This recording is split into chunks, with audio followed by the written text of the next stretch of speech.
ሄርሜላ ሄርሙ ውሽሚትዬ ተረጋጊ። ረጋ ያለ ወተት ቅቤ ይወጣዋልና ማለት ነው። በዚህ ዛሬ ገና በመጀመሪያው የተናደሽ እንዴ? ቀጣይ ሲኖረውማ እኮ እኔ አላቅም። ልብሷን አውልቃ እንደምትሮጥ እየታየኝና እየተሰማኝ ነው ያለው ማለት ነው። በይ ቀስ በይ እንዴ! እኔ አልገባኝም እኮ ማለት ይሄ ሁሉ ፍቃድ ያንቺ መሰለኝ። አብርሃም ልጅ እንዳለው ታውቂያለሽ። ከሩታ ጋር ሄዶ ልጁን እንደሚያይ ታውቂያለሽ። ወደሽ ፈቅደሽ የገባሽበት ህይወት አይደል እንዴ? ምን አቃጠለሽ? ምኑ ተጀመረና ነው? ቆይ ሰላም ቤተሰብ እንዲቆያችሁልኝ ሰላማችሁ ብዝት ተረፍ ይበልልኝ። እንግዲህ ሄርሜላ ያው ሀገር ይያዝልኝ ብላ በጥብጣዋለች ማለት ነው። እኔም ሴት ነኝ ለምን እንደዚህ ታረጋለ? እኔ ሁለተኛ ሚስት መሆን አልፈልግም እያለች ነበረና ማለት ነው። አብርሃም ትዳሩን አፋትተሽ እንደወሰድሽውም እያመንሽ ነው ቀስ በቀስ ማለት ነው። አየሽ፣ ሁለተኛ ሚስት መሆን አልፈልግም ማለት ያው በትዳር መካከል ሰርገሽ እንደገባሽም ያው ቀስ በቀስ እያወጣሽ ነው። በነገራችን ላይ ቤተሰብ እንግዲህ የሄርሜላ በጎች ምን ይላሉ? ሄርሜላ መልአክ ናት፣ ሄርሜላ ገነት ናት። አብርሃምን ከሲኦል አውጥቶ ወደ ገነት ያስገባው ፈጣሪ አምላክ እግዚአብሔር ይመስገን እያሉ የሚቀበጣጥሩ ሰዎች ማለት ነው። ያውላችሁ የእናንተ ገነት የእናንተ መልአክ ማለት ነው። እንደዚህ አውሬና እስስት የሆነ ባህሪ ያላት ሄርሜላ። በነገራችን ላይ እኔ በጣም ደስተኛ ነኝ። ለምን? ቀስ በቀስ አውሬ ባህርሽ እየወጣ ስለሆነ ማለት ነው። አየሽ፣ ለዚህ እኮ ነው ሄርሜላ የምንቃወምሽ። ማንኛውም ሴት ችትን አትታገስም። እንደውም እኮ ችት እኮ አላደረገብሽም። በዚህ አጋጣሚ መጣ ቆማ አለቀ። አንቺም ደረሽና በሩን በርግደሽ ገባሽ። ምንም የተፈጠረ ነገር የለምና አንቺ ሴት ሆነሽ እያለ ሩታ አርጉዞና በሩታ ላይ እየፈረድሽ ነበረ። አብርሃምን እያሰቃየችው ነው፣ አብርሃምን እየጎዳችው ነው ስትያል ነበረ። አንቺ አብርሃም ምንም ነገር ሳያደርግብሽ በዚህን ያክል ከተቃጠልሽ ሩታን አስቢያት። ያኔ ከአንቺ ጋር እንደፈለገ ሲማግጥ አንድም ነገር አትናገርሽም ነበረ። አንቺ ግን ማሰብ የለሽም። ለነገሩ በዚህ ብለውሽ በዚህ ነው የምትደፊውና ማለት ነው። እና ውሽሚትዬ ቀስ በይ ተረጋጊ። ማንኛውም ሴት ሲደርስባት ነው የምትንቀለቀለውና የምትንጣጣው።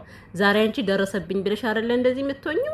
ሩታንም መረዳት ነበረብሽ በሰዓቱ ማለት ነው። በነገራችን ላይ መገፋት፣ መጎዳት ምናልባት ምላሻችን ሊዘገይ ይችላል። የሆነ ቀን ግን ይመለስልናል ማለት ነው። ዛሬ በሩታ ላይ የዘሩ በሙሉ የዘሯትን እያጨዱ ነው መልሰው ማለት ነው። ከአቤል ጀምሮ አቤል ሶሊ መጣችለት፣ ይሄ ልክስክስ ወራዳ ማለት ነው። እና ሄርሜላ ደግሞ አብርሃም ሄዶ እውነት ለመናገር ዛሬ ምንም ያደረገው ነገር የለም እኮ ሄደ ቆመ። በቃ እና ተብሎ ነው የሄደው አይደለ? እንዴት ነው? ለማዳመጥ እንኳን ጊዜ የለሽም፣ ለማዳመጥ እንኳን ጆሮ የለሽም። አየሽ፣ አብርሃምን እረዳዋለሁ፣ አብርሃምን እገዛዋለሁ የምትይ ሴትዮ ዛሬ ከላዩ ላይ የጨፈርሽበት ማለት ነው።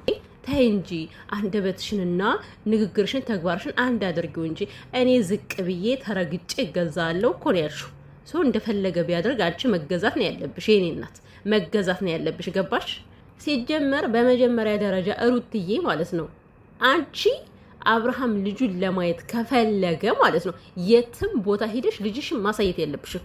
መምጣትም ካለበት ከቤትሽ ይምጣ፣ አለቀ። የትም ሄደሽ አንቺ ለማንም ብለሽ የትም ሄደሽ ልጅሽን ከውጭ አታሳይ። እንደውም በቃ ማውጣት አልችልም ትያለሽ። ከዛ በኋላ ከፈለገ መጥቶ ከፈለገ ደግሞ ልጄና አልፈልግም ማለት እሱ ልማዱ ነው አይደለ? ውሽሚትን አስፈልጦ እንደሚሄድ የታወቀ ነው። ጥርግ ይበል እንዴ! የፈለገ ነገር ይሁን ለልጅሽ ብለሽ ዋጋ ከፍለሻል፣ አለቀ። ከዚህ በኋላ ለምንሽ ራሱ እና እንዳትዩ። ሲፈልግ መጥቶ ሳይፈልግ ደግሞ ገደል ይግባ።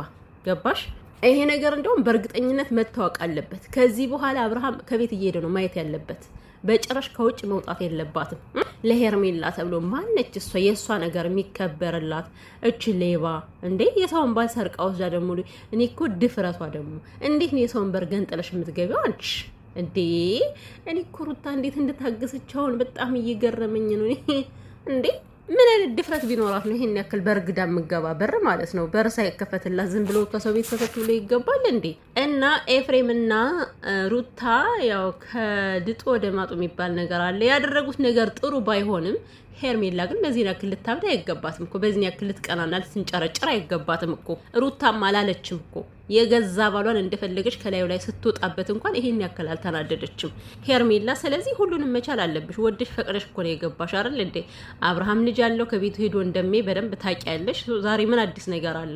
የጸንሽ እንደሆነሳ የሩታ ልጅ ከዚህ ጋር አሻንጉሊት ነው፣ አባት የሌለው ነው። ያንቺ ስለተጸነሰ ብቻ ያንቺ ሀሳብ ይከበር። የማነሽ ዘመነ የማነሽ አራዳ ሄርሜላ ሩትዬ ቀመሰቻትን በሙሉ ማለት ነው። ገና ትቀምሻታለሽ እመቤቴ ሄርሜላ እመኝኝ፣ ገና ትቀምሻታለሽ እያንዳንዷን። ይሄ ጅማሬው ነው እኮ ነው የምልሽ፣ ይሄ ጅማሬው ነው። የእውነቴን እንምልሽ አብርሃም ማለት አቃጥሎ እንደሚደፋሽ በእርግጠኝነት ነው የምንነግርሽ ማለት ነው። ምክንያቱም ሩታን አቃጥሎ ሊደፋት የቀረበ ሰው እስከሆነ ድረስ አብርሃም ማለት ነው። ሲጀምር ያንቺ በግነት እንጂ ማለት ነው። አብርሃም እርጉዝ ሚስቱን ትቶ ከአንቺ ጋር እንደዛ ሲንዘላዘል ራሱ ይሄ ሰውዬ ለሚስቱ ያልሆነ ነገ እንዴት ለኔ ይሆናል ብለሽ በሰዓቱ ማሰብ ነበረብሽ እኮ። ምን ማሰብ ያለሽ አንቺ ራስ ወዳድ የሆንሽ ሴት የጊዜው መሞሻሞሽሽን ያስበለጥሽ ሴት ነሽ። ገባሽ? እነ ገርማኝ ያለች እኮ ዛሬ በዚህን ያክል ጣራ ስትነካ ማለት ነው። እንደዛ ከሆነማ በቃ ሩትዬ ከዚህ በኋላ ትሄድበታለች። እንዲህ መንገዱን ከከፈትሽላት ኖርማል ነው፣ ችግር የለውም። ለመቃጠል ብቻ አንቺ ተዘጋጅ ማለት ነው። ሄርሜላ ለመቃጠል ለመንጫጫት ተዘጋጅ። ምሳ ምናምን አልሰራሽለትም ማለች እንዴ? ድብ እናርጋ ነው እንዴ? እንዳንቺ ዝም ብላ ባዶ ቤት ወሉላ የምታስቀምጥ መሰለሽ እንዴ? ሩቲ እኮ ባለሙያ ናት። በእናትሽ ባለሙያ፣ ጽድት ያለች ክብ ያለች ቆንጆ ባለሙያ። እና ደግሞ አብርሃም እየዋሸሽ ነው እንዴ? ዛሬ ብቻ አይደለም እኮ ይሄን ያክል ጣራ ያስነካሽማ ሌላ ነገር አለ። የምር አብርሃም እየሸወደሽ የሚሄድበት ቦታ አለ አይደለ? ከሩታም አይደለም ግን ሌላ ቦታ እየሄደብሽ ነው። ምክንያቱም አወራርሽ በጣም ብዙ ጊዜ በተደጋጋሚ እየዋሸሽ ነው የምትመሲው ማለት ነው። እንዴ ጉደኞች ቀስ በቀስ ጉዳቸው እየወጣ ነው። ተመስገን አምላኬ ተመስገን። እንደው ባይኔ እነዚህን ሰይጣኖች ሲንጫጩ ስላሳየኝ ማለት ነው። ሄርሜላ አንቺ ሰው አይደለሽም እኮ የምሬን ነው። እንደው እኔ በሰይጣን ብትመሰይ ራሱ ደስ ይለኛል። ምክንያቱም አንድ ትዳር የምታፈርስ ሴት እኔ ሰው ናት ብዬ ስለማላስብ ማለት ነው። በዚህ አጋጣሚ እና ምን አገባኝ እኔ ሄርሜላን ተሳደብሽ ብላችሁ ብትጠሉኝ እኔ ምንም ሊመስለኝ አይችልም። ምክንያቱም እናንተ ማሰብ ካልቻላችሁ እኔ ደግሞ አስባለሁ። ገባችሁ አይደለም? ትዳርና ፍርሳ ለራሷ የምታደርግ ሴት ለኔ ሰው ብዬ ስለማልቆጥራት ከምር ሰይጣን ይሻለኛል እግዚአብሔርን።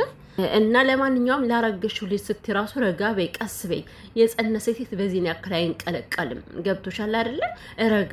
ረጋ እንዴ ሩታን አታይም እንዴ? አንቺ እንደፈለግሽ ከባሏ ላይ እየተንጠለጠልሽ እንደፈለግሽ እየሆንሽ ማለት ነው። ሩትዬ እንደዛ አርግዛ ግን ምንም አትልሽም ነበር። አይሻለ ትዕግስትን ከሩቲ ተማሪ በይ የኔ እናት። ይሄን ያክል እንዴ ግን ማለት ነው። ታዘቡልኝ፣ እቺ ሴትዮ ባህሪዋን ታዘቡልኝ። እንግዲህ መልአክ ናት። አብርሃም ከሲኦል ወጥቶ ወደ ገነት ገባ የሚሉ ሰዎች ዛሬ ይሄን ነገር እዩ። ለነገሩ እናንተም እኮ እንደሷ ናችሁ። ምንም ማሰቢያችሁ የተዘጋ ስለሆነ አታስቡም እንጂ ማለት ነው።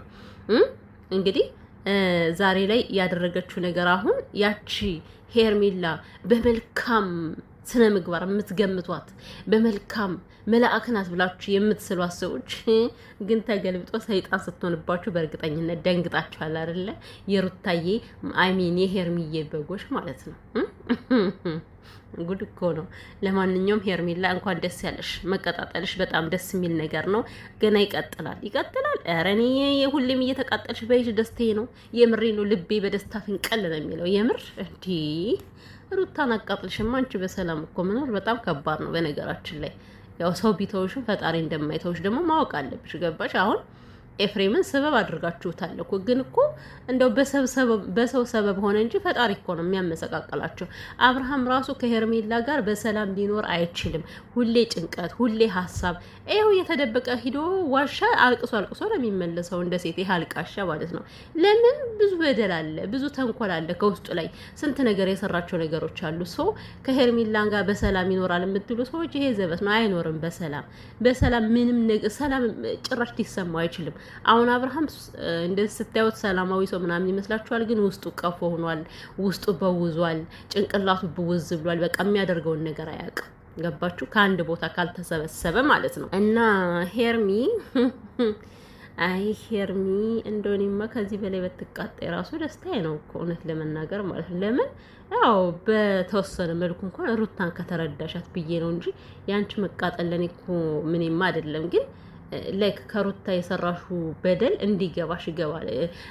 እንዲገባሽና እንድትረጁ እፈልጋለሁ እኔ በበኩሌ ማለት ነው። የምሬ ነው። ሩታ ያሳለፈቻትን እያንዳንዷን እየቆጠረች እንድትረዳት እፈልጋለሁ። እግዚአብሔርን ሩታም ሴት ነች፣ ሄርሜላም ሴት ነች። ግን ሴት ሆና እሷ ለሴት ስላላዘነች እችኛዋ ያሳለፈችውን መከራ ሄርሜላ አንድ ባንድ እንድትቀምሳት ስትቀምሳት ራሱ ባይኔ ማየት ፈልጋለሁ።